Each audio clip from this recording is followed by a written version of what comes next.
107.5 The Diamond, your home for hip-hop and R&B. 107.5 The Diamond, where hip-hop shines the brightest. This is DJ AR. We got my brother in the building, Khy Uniq. What's up? What's going on, man? Man, I'm chilling. Yes, sir. I appreciate you coming up here. Appreciate y'all having me, man. So, we had met, I think we met a couple months back at an Atmosphere event. Yeah. And that was the first time, we actually got to meet and work. And we've done a lot of stuff since then. Yeah.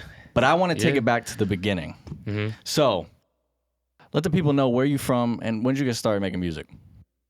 So, I feel like throughout this whole journey right now, a lot of my questions are a lot of my answers are two answers to a question, because I'm originally from Jersey, right? Rahway, New Jersey. But a lot of my music journey started in the Poconos in Tobyhanna, Pennsylvania. So I'm representing both. Yeah. You know what I mean? So I'm from Rahway, New Jersey. Shout out to Jersey.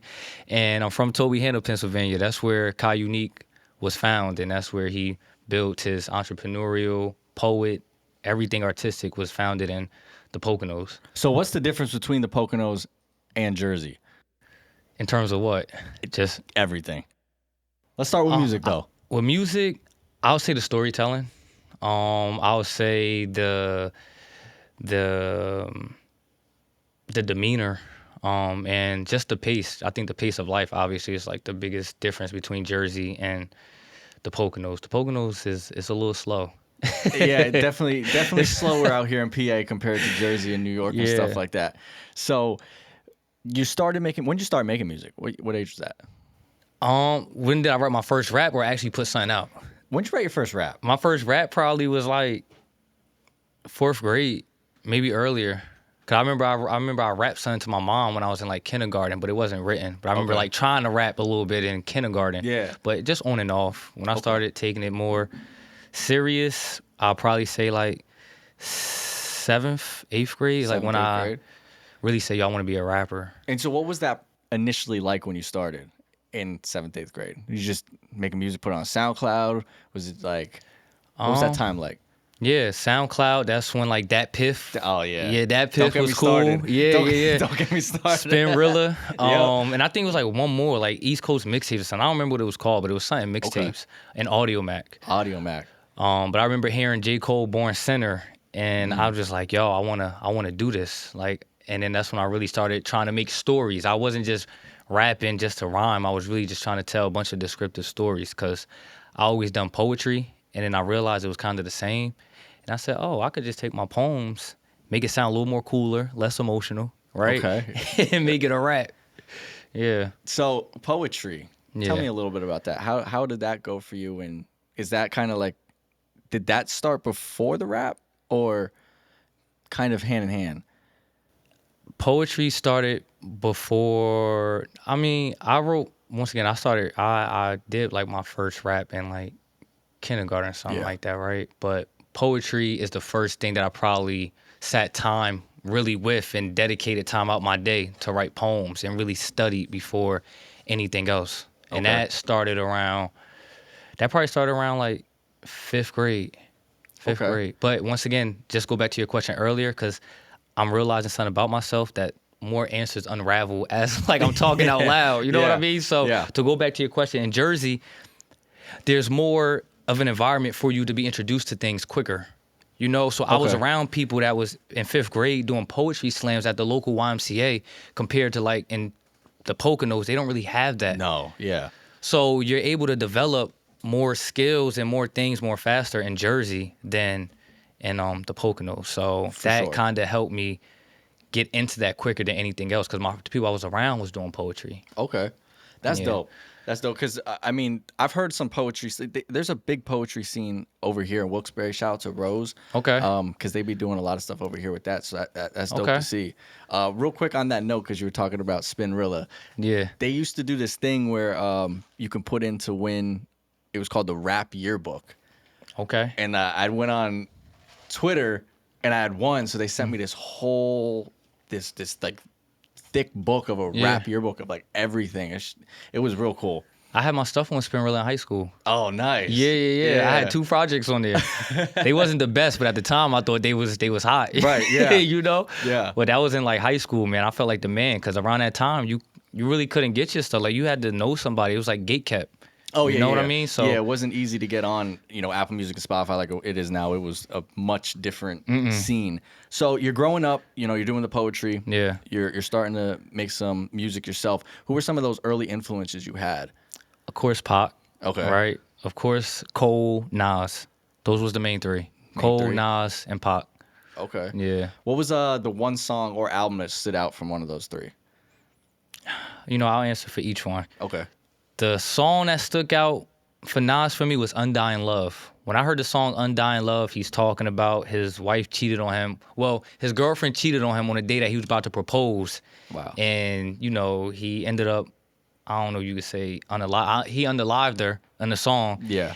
And he ended up marrying her. Like, he eloped with her before she completely passed away. But the way that he told the whole story, I was like, yo, that is crazy, right? So then with Cole, it was the song called Runaway on Born Sinner. Yeah. I love, like, the vulnerability and the honesty in that song. And then with Pac, it was Picture Me Rolling. Picture Me Rolling, because I just loved how, like, he didn't care. Like, at the end of the song, he talking about the DAs hating on him and people watching him. And it's like, all right, you could watch me, but picture me rolling when you are. Imagine me rolling. You know what I'm saying? So I appreciated just the 3 different aspects, the storytelling, the vulnerability, and, like, just that bravado of, like, I'm me, and I'm going to do my thing. And he's owning it. I appreciate that, especially seeing that from, like, a black man, just to own yourself. And I feel like that's important for any young man to see, period, is that somebody is actually standing on something, and it's not detrimental to the community. Right. It's just teaching self-respect and teaching empowerment, self-empowerment. So I always appreciated that early. Yeah, especially Pac. It was very, like, for the people with his music. Yeah, for sure. So I wanted to go back and ask this question because I've heard you talk about it on some of the other interviews and podcasts you had done. And you originally had your own store, didn't you? Yeah, I did. Can you tell me about that? Yeah, so it was called Self Privileged Essentials, located in Carriage Square Plaza in Toby Hanna, Pennsylvania. And it was a holistic space. I was selling a lot of plant-based soaps, lotions. I was selling, like, incense, fragrance oils. I was selling sea moss, which was, like, one of my best sellers. A lot of people still don't know what sea moss is. It's like a gel that you can take, and it has 92 minerals out of the 102 that your body is made out of. Yeah, so real quick before you go on with that, if someone I've never taken sea moss. Got you. If you're trying to, I don't want to say sell it to me, but somebody trying to inform me on what the benefits of it is. All right. Do you feel like you low on energy? Yeah. All right. Do you feel as though, you want to strengthen your bones? You want to make sure you got strong bones? Yeah. You want to make sure you don't need to take vitamins? You could just take 2 scoops of this a day? Yeah. That's sea moss. That's sea moss? Yeah, that's sea moss. It helps with the libido, helps lose weight, helps with mental fog, helps with blood circulation, helps with, I don't know if I said focus already. It has a lot of benefits, man. It helps with skin, helps with nail growth, hair growth, helps with a lot of different things. So, and it's one product. It's a gel, but it naturally comes as a seaweed that if you soak in water and, blend it and clean it, it turns into a gel. And that's the main way that people eat it. And you take like 2 to 3 tablespoons a day. You can mix it in like your tea, you can mix it in your oatmeal, or you could just eat it raw from the gel. Yeah. Wow. So I'm gonna have to try that because I've never. I guess I should have bought some for you. Yeah. You have to get me some. I got you. So what else? You're going on with the store? Yeah. So I had my space for about 2 years. I wanted to bring something. I wanted to bring some culture to the Poconos. I'm from Jersey. Right. I grew up on the oils, the golden sand, Egyptian musk. I grew up on the dragon blood, incense. I grew up on a lot of this stuff. So I said to myself, I didn't want to work no more, And that was around the time COVID and stuff happened. And I just saw how the world was. And I'm like, yo, they could stop you from doing anything. Yeah, like, if you working, they could. So I'm like, all right, what can I do? And then I decided to open up a holistic store. And another reason that I made a holistic store was because people who had their own businesses, if their businesses wasn't considered essential, they had to shut it down too. That's right. Yeah. So I said, if that happens again, what else can I do to make sure that I'm good? And I wanted to bring something like that to the Poconos because it wasn't nothing like it at that time. there wasn't no other holistic stores there. So I wanted to just bring something different. That's fire. And what other did you do any events at the store? Yeah, I did. Yeah, man. It was a holistic store in the day and a poetry spot / music spot at nighttime, like once or twice a month. We had music showcases. We had times where artists would come and they'll like perform a song for song, and then the crowd would choose who has the best song, and then they'll advance forward until there's a one winner. And then we just had poetry nights and stuff like that. So it was cool. And that was always my vision. I always wanted to have, that goes back to the spot in Jersey where like, that's common in Jersey. That's common in like Atlanta.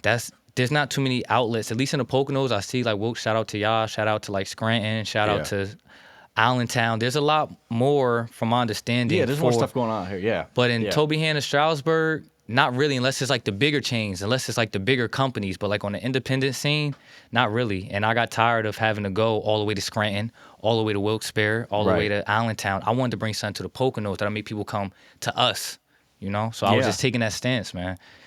I respect that. I we need more stuff like that. Yeah. Definitely things that bring the community and the culture together like that. So 107.5 The Diamond, download our app right now. We got Khy Uniq still here. He is going to be here about for the rest of the hour, about 1:40. We're going to take some questions. So if you have them questions, make sure you hit us up on the open mic feature right now. Let's get into this song. T.I., let him know. I like this song. This ain't hard.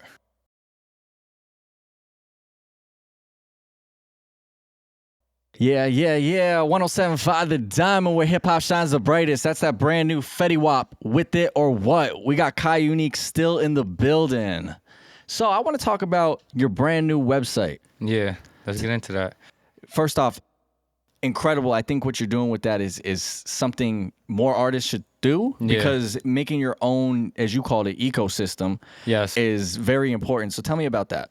So the website is something I've been wanting to do for like the last 3 years, right? It's been something I've been wanting to do where I'm mixing my wellness side, my poetry side, and my music side. And I'm combining all three on one website. I've been told by a good amount of people, like, you know, it may confuse people, right? Like, what if somebody's coming here for your CMOS? Yeah.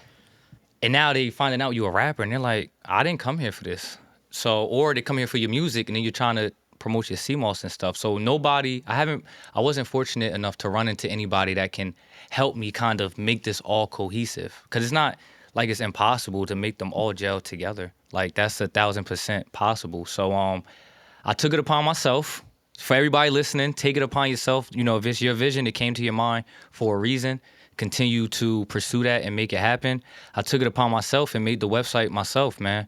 And it came out great.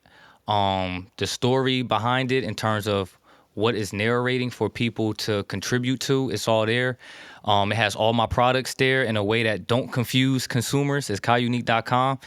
And we just launched it like 2 or 3 days ago, you know? So it was fun to create, and it always makes me happy to see it, because once again, I was told that I wasn't able to do it like that in a way that it is to me. You know, I'm not being biased. I'll let everybody else decide. You know, I also have on that website that people can give me ideas.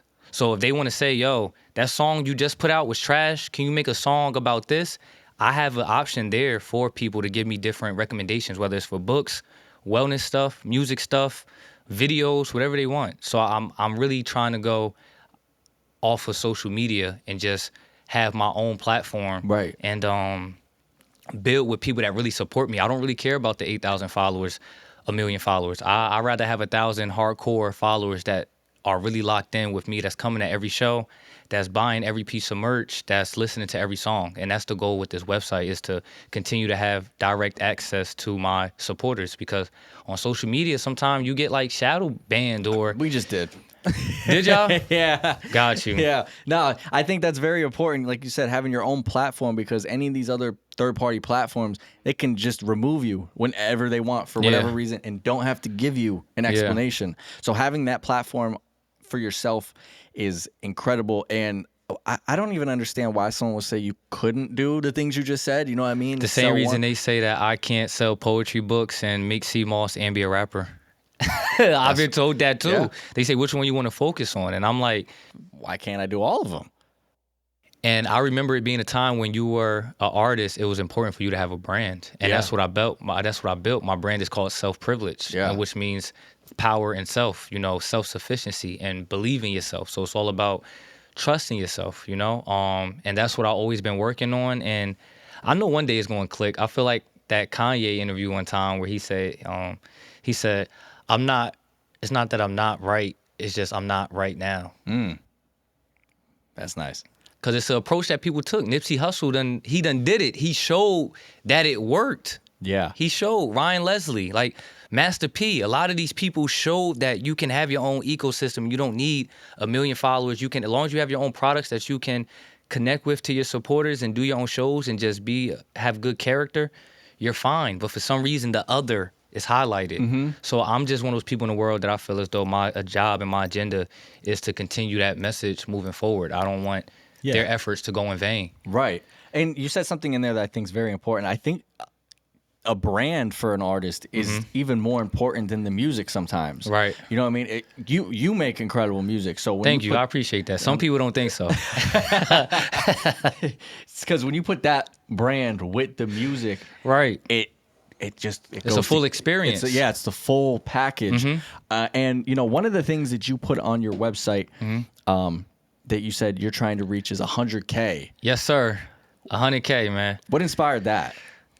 Nipsey Hussle. Okay. I'm gonna always pay homage and give respect to the ones that did it before me. I feel like it's a very high number, but I think you can do it. I'm just gonna stop right there and say that. I appreciate that, man. I appreciate that. Because with that number, I want to do a couple things, right? Okay. I have my own store, right? Yep.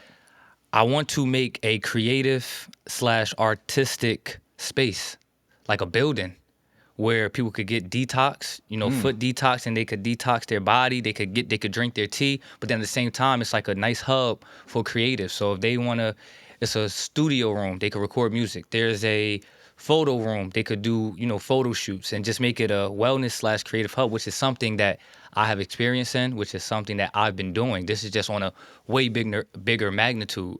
Also, I want to make a creative app that's going to go with the space, and it's helping creatives stay connected. With the rise of AI, I just feel like the whole point of being a creative is being able to interact with other people. Right. When you're playing music and you're playing instruments, it's magical when you got your drummer, you got your DJ, you got your guitar person right here, you got your bass player. That AI can't replicate that. Absolutely so not, no. I still want to. That's why I had a brick and mortar store. I still believe in human interaction. Right. I didn't want to go online, which I'm online now. But I'm saying, if it's up to me, I'm still gonna have online and a physical location. Yeah. So 100K, a lot of that revenue is going towards those projects, and then obviously just as a statement to creative artists that stop getting pimped. I feel like especially for rappers, because rappers, you spending money on studio time. Right.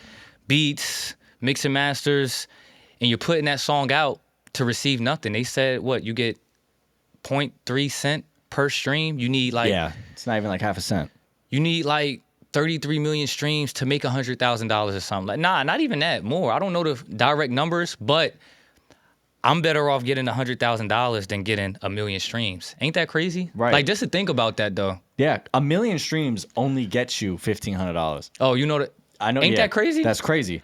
I'm not after numbers. I'm after impact. You know Right. what I'm saying? So it's just a good goal, and I think that it's going to be something great for me because it's going to continue to allow me to be creative, and I'm gonna have to find ways because it's not just me selling my products online for people to support. It's not like a GoFundMe. I have wellness PDFs. Right. I have my poetry books. I have a self-help book on there. I got my music on there. I got herbs you need to know about on that website that people can buy to support the cause. And I'm gonna still continue to do my events, my own events, and put up my own money. And the profit goes into that pile as well. And then we also have a donation option there, but I'm not just going around saying, please give me. No, I'm actually giving my services. So when I get you have a booked product you're selling. When I get booked for ghostwriting, that money goes into the project. You know what I'm saying? So it's not just, but that's a big ask, and I'm excited for it.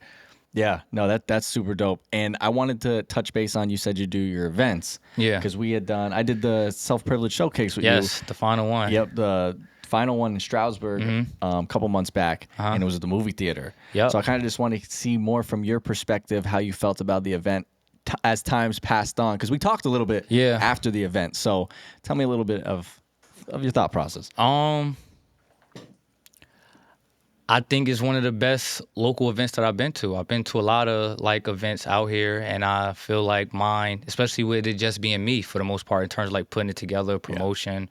I don't really have a full team. And if anybody that's listening, I would love to collab with people and work with other people and try to find people to continue the movement. But for everything that I was going through in terms of, I think that was the 3rd month after my grandmother passed. So going through that, grieving, trying to, when I did the event, I was getting kicked out my grandmother's house. You feel what I'm saying? So, and then still from my heart, I still want to do something for the area. You get what I'm saying? Yeah, so looking back at it, I feel like it showed me who I am. And once again, that's what this 100K is going to do for me too, because it's also going to show me what I'm made out of. And that's why I always take on challenges and I never kind of shy away from it. So just to answer the question simple, I'm proud of myself. It's something I look back at, and it's always a testament that if I ever lose myself, that's where my mind I will go back to remember who I am and what I did under what circumstances, because I was dealing with a lot there. So I mean, everything that you said, dealing with loss and things of that nature and trying to push through and continue to do what you do is a very difficult thing. So being able to do that, what do you think it is that made you want to give back to the community in that regards of doing so many events? I'm going to tie everything back to this 100K campaign because I really want people to understand that this is not just like a money grab. I feel like when you put that high of a tab, and especially for people that don't know you, it's like, and I just want to connect it back just as social proof.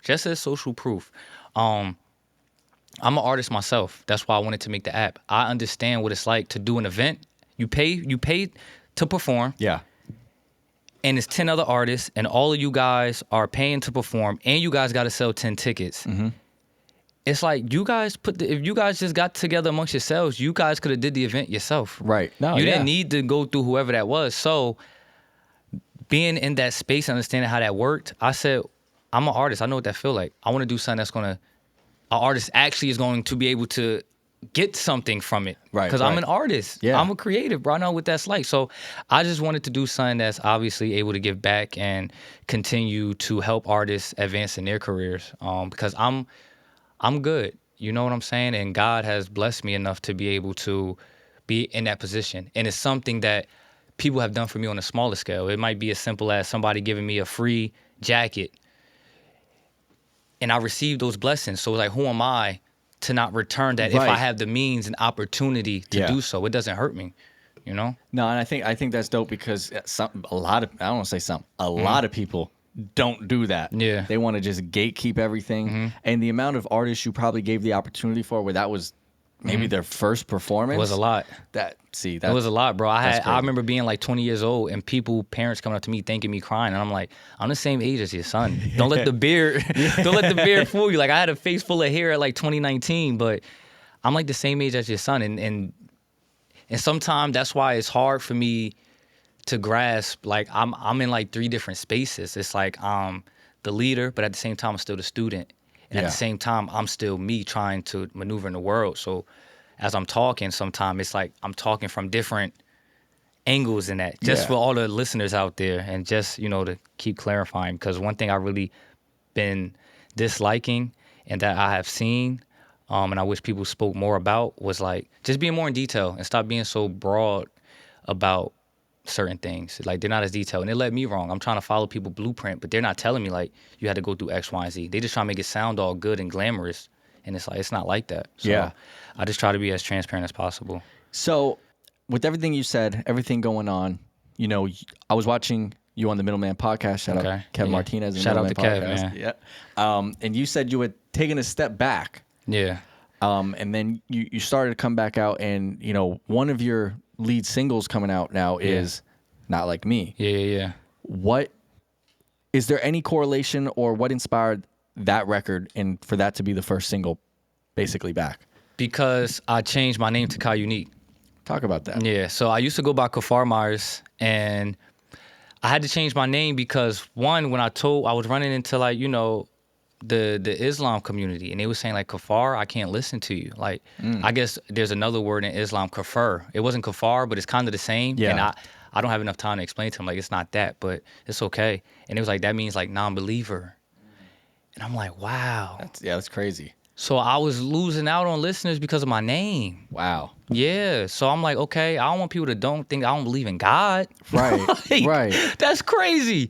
So I'm like, all right, I got to change my name to something else. And then throughout that time, as I'm trying to figure out what to change my name to, once again, I'm running into labels and different situations. They're like, you can't sell CMOS. You can't sell CMOS and rap. You got poetry. Are you a poet or are you a rapper?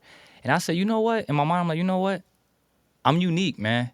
Okay. And then my real name is Khy, so Khy Uniq, and that's how the name came about because I think it justifies why I'm doing what I'm doing, and it puts me in a lane of my own. I always say this, I could be in Dubai on a Monday and be in Barnes & Nobles on a Tuesday and ride a horse on a Wednesday and go to the gun range on a Thursday. And it's like, what is Khy? I'm unique, man. I do what I want to do, and what you're feeling. You're doing what you're feeling. And as everybody should, though. Right. I don't know just because you're in the wellness space, you got to dress and talk a certain way. I don't know why they make you have to. Okay, so it's like, oh, you're over here. You can't do that over there. It's like, why box somebody in? Right. When you have so many opportunities to do different things. Like, we're not one dimensional. Right.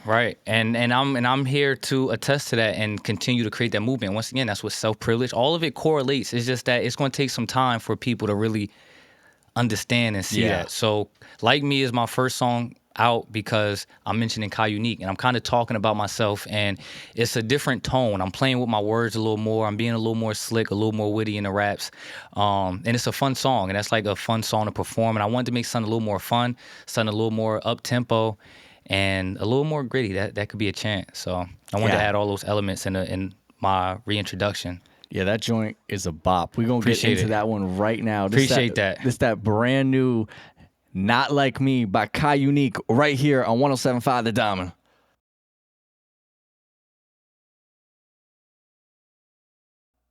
.107.5 The Diamond, where hip-hop shines the brightest. This is DJ AR. Khy Uniq is still in the building. Make sure you go to the open mic feature right now and submit your questions. We're going to be... Talk to me. We're going to be answering any of them questions you got for Khy Uniq in this segment right here. So I wanted to bring up the fact that we met again at the Atmosphere event. Yeah. You're one heck of a performer. Appreciate that. I've been working hard on that, man. And working hard. You've done a lot of noticeable, or I guess big performances in the last couple years. First one I want to go back a little bit was to the Funk Flex one. Yeah. How did that come about? It was a Facebook Messenger app contest that he put, running ads and stuff behind that. Actually, my father, shout out to my dad, he saw it and he said, yo, you think about submitting to that? And in my mind, I'm thinking like, all that stuff is a scam. Like, you see all this stuff in the world. I'm like, bro, they just trying to take money. I ain't gonna win that, man. I'm not winning that. I don't really care for that. Like, you know? And I think you only had to put like $10. My dad said, man, I'm doing it, man. He didn't even tell me actually. He just did it, and then out of nowhere, he kept showing me data like every other week, like, yo, your song got a lot of stars. Yo, your song going up. It's going up. Yo, you winning. You got the most hot things this week. I'm like, what? So then out of nowhere, the people that was dealing with all the behind the scenes stuff, they messaged me because you got to win a free feature. At the time, I think Famous Dex was like popping, so you got to win a feature from him. But I'm like, I don't really make music like that. Right, so it didn't make sense. I said, is there any other options? They said, well, we're having this event at the Tunnel reunion. Wow. You can perform there. You can perform a song there. And my mind, I didn't know what the Tunnel was. Yeah. I told people at my job at the time, like, yo, I got a chance to perform at the Tunnel. The older dudes, they was like, what? The Tunnel? They said, yo, you better go do that. I'm like, yeah, it's like that? They're like, yeah, man. I'm like, oh, all right, cool, bet. So I ended up doing that, man. That's and I crazy. got to, I think it was like 5,000 people. That was the first time I performed in front of a very big crowd. I performed a song called Walking Wars. And I started it off a cappella. So Funk Flex was like, whoa, like he said, yo, you gonna start off a cappella? He said, yo, I like your confidence, man. You know what I'm saying? He gave me a little cosign. And from there, that bred a lot of confidence because I don't mind. I love people, man. I don't mind looking eye to eye with people and dapping people up as I'm performing and all that. So and it was a perfect crowd for me because they appreciated hip hop. Yeah. They didn't care about all that rocking the hips and they appreciated hip hop, man. Yeah. So I saw them all rocking with it and I'm like, I got something. Like I know, like that was social proof for me. And that's why sometimes when people talk to me about my music and stuff, it's like I know that it connects because I've seen it. Maybe the person trying to give me advice, maybe they didn't see it, but I've seen it day in, day out. Obviously, it's not going to connect with everybody. Right. That's just human. That's okay. I'm not mad at that. But I seen it connect in a room of 5,000 people who also didn't know who I was. Who you were, right. Yeah, they didn't know who I was. Yeah, that moment has to be solidifying in itself, because of where you're at, who's behind the turntables, and how many people are in front of you. And then J.I. came on after me, and Meg Thee Stallion, and Waka Flocka. And then when I went back into the crowd, I had people coming up to me like, yo, I liked you better than that other guy. Because I guess they didn't know J.I. neither. Some of these people didn't know J.I. neither. And they're like, yo, I liked you way better than the other guy. You was talking about something.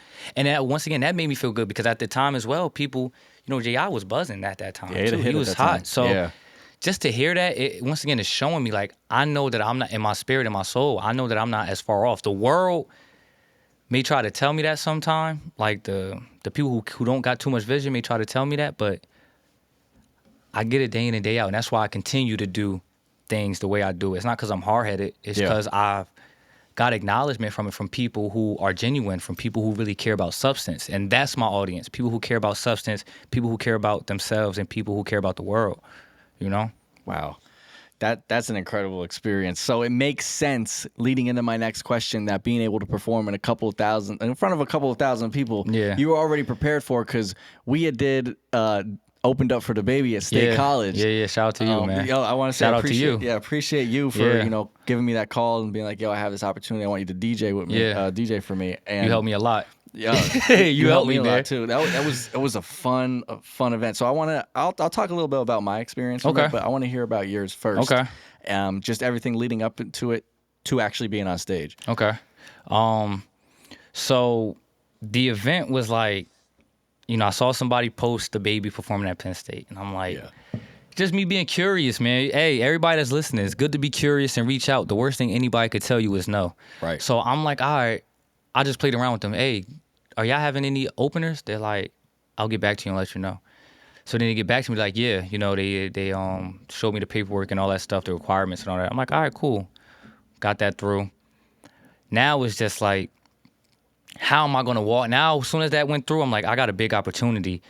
I'm not really worried about like meeting a baby or anything like that. That wasn't running through my mind. My biggest thing is, how do I connect with these college kids? Capitalize the moment. How do I make sure I walk out of here with at least 300 to the whole room following me? How do I make this a memorable performance? Because this was also a big challenge for me, because when I performed at the Tunnel, I wasn't as keen on performing as I was now. Okay. Like I was probably a little more tense back then and all that stuff. I was just rapping, focused on just being a rapper, not an entertainer. So once I got on that stage, man, and rehearsed, shout out to you, we rehearsed, and shout out to Waiter for giving me a lot of tips. It felt like I was the main attraction, and that was like a first time for me, especially knowing that nobody, once again, came there to see me. I didn't feel like I was just somebody there to try to hold up space. Right. I felt like, these people are here to see me too. Even though they weren't, it was me being delusional. And it worked in my favor, because I'm out there giving roses. Like, who am I to be giving these people roses? It was an engaging performance, though. Like, I feel like once you hit the stage and you just started going, they were in. Yeah, that's a fact. And it was cool because I also, once again, I gave back. They supported me. I said, yo, I got $100. Well, like, I don't know what I said. I don't know if I said $100 or I got $250 for some people, because I know y'all in college. Yeah. I know y'all might need some lunch money or some travel money. Here goes something for y'all for rocking with me. Right. That's in my nature. Yeah. I can't help it. Yeah. You know what I'm saying? I just can't help it, man. And that was a cool moment, because that was my tool to get the followers, and they had to follow me. Yeah. So. And how many followers did you get off of that? I think I got like close to 500. Wow. I probably walked out of there with 500 followers. That's incredible. I wouldn't have, but see, I'm an artist. I've been in those spaces of being in certain venues and you pay to perform. Yeah. And you walk out with nothing, just a couple daps like, yo, I really like your stuff, bro. Keep going. Right. So, I mean, that capitalizing on that moment was something that I definitely was important. Mm-hmm. And, when you gave me the call and you're like, yo, I'm gonna open it for the baby. You want to DJ for me? I'm sitting there. I'm thinking like, of course, I'm not gonna turn this down. But that's the biggest venue I've been. Yeah. The place has a 16,000 capacity. Yeah. It's probably, there was a couple thousand people when we were out there. So, you know, going up on that stage and just, you know, rocking it and going crazy was, that was just something You else. helped a lot too, man, because you had them holding up the phones when we got that real cinematic moment. That was that's like one of my most viral clips right now, is me waving, performing this song, everybody waving they phones with the lights on, and I'm giving out the roses and all of that stuff. I don't know if you remember too, when I first came on stage, it was a dude booing me.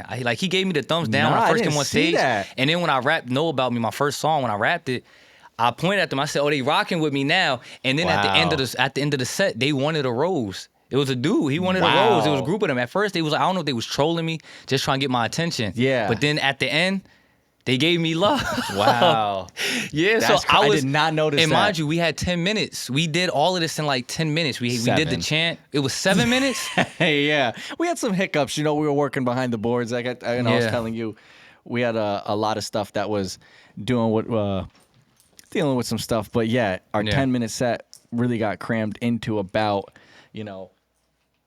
7 minutes there. Wow, but we did all that. Yeah, it was that was such a moment. Again, I always appreciate you for giving me that opportunity to do that. Thank you for rocking with me, man. You helped me. It was a team effort. Way to help. My lady even helped. Cause I think she told them to get the roses. I didn't have the roses next to me. Yeah, that's dope. And then, So that was what's crazy? That was the 4th time I DJ'd for you already at that point. Yeah. 2 atmospheres. Sheesh. Then your showcase and then the baby. So wow. We've done a lot of work through that time. Can November, you take me December, back? January. We was working together every month then. October. Yeah. Yeah, when we met at the October atmosphere. Yeah. Then from there we just been rocking out. So going back to that October atmosphere, that was your first atmosphere event? Yeah, man. That was my first one. Okay. That was my first one. I was trying to do the festival or something like that they had the year before, but I think they were already booked up. Yeah. And that was me coming back in the scene. Right. From when I was gone. Hiatus, yeah. That's still crazy to me. Yeah. So how was that atmosphere? How were both of them? How'd you feel about them? I liked it, man. I appreciate them for doing that always. I always give flowers to people who are going against the grain and providing a platform for independent artists. I like the Christmas one a little more. Okay. Mainly because Christmas spirit, I guess. Yeah, I like the Christmas one more. I think I had a lot more fun, but also at that time, I felt like I kind of was getting more control of my stage performance. So I was more comfortable. I got this on lock a little bit more. I got the interaction. I kind of got a glimpse of what I'm doing. That's when I started my interaction with the crowd, where it's like many men, then the crowd sing, I'll do that, finish the rhyme, or I'll do today is gonna be the day, but they'll never throw it back to you. Bye now. Then they'll say bye now. You should have somehow realized. So I think I had a lot more fun for my performance on the Christmas one because I was more tailored and more prepared for it than the others. Okay. So what are some of the goals that you have for the rest of 2026 and even going into the next year? To be consistent, for sure. That's one, to be consistent, to release my new EP called Outside of Comfort. That's going to be 7 through 12 songs. To release my short films, and to really start being a full-time creative. That's my biggest goal right now, is to be a full-time creative where I'm able to live off of my creativity, whether that's me, ghostwriting, songwriting, performing, getting booked to perform, making money off my merchandise, my products, my music. And, once again, God willing, we're able to also have that creative space, because I feel like that's going to open a lot of doors and create a new motto for creatives and entrepreneurs. So I know that that's going to take time, because there's still a lot on the business side I got to know, because I want to get a building. Right. I want to own the building. I want to get the building. Yeah.